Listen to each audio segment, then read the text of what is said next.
कहवा ही जान में हराम हो कहाँ पे ये कन्हैया हो कहाँ पे ये कन्हैया हो दुनाहु घर सोहर हो।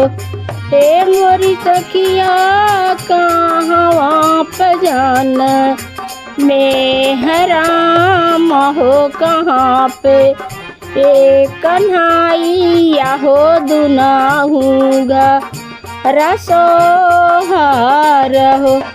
हे मोरी बहिनी अवधपुर जन में हराम हो गोकुला में कन्हैया हो दुनाहु घर सोहर हो।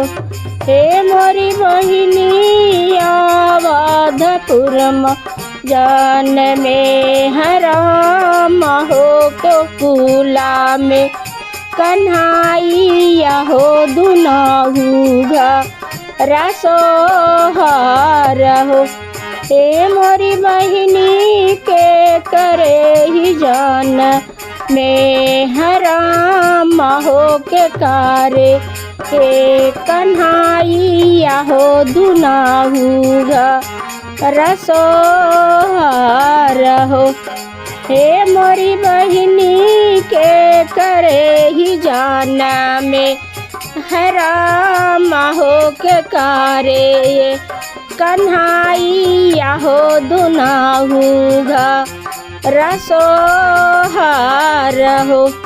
हे मोरी बहिनी कौशल्या के जान में हराम हो देवकी के कन्हैया हो दुनाहु घर सोहर हो।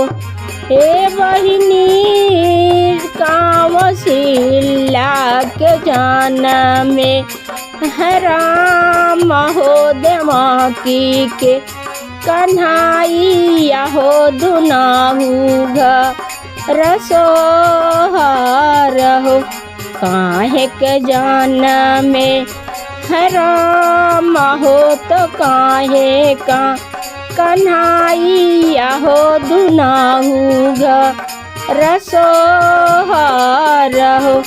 काहे के जान में हराम हो तो काहे का कन्हैया हो दुनाहु घर सोहर हो।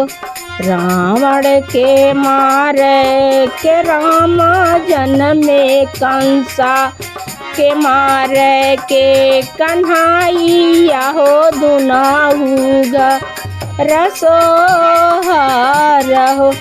रावण मारे के ही राम जन्मे कंसा मारे का कन्हैया हो दुनाहु घर सोहर हो।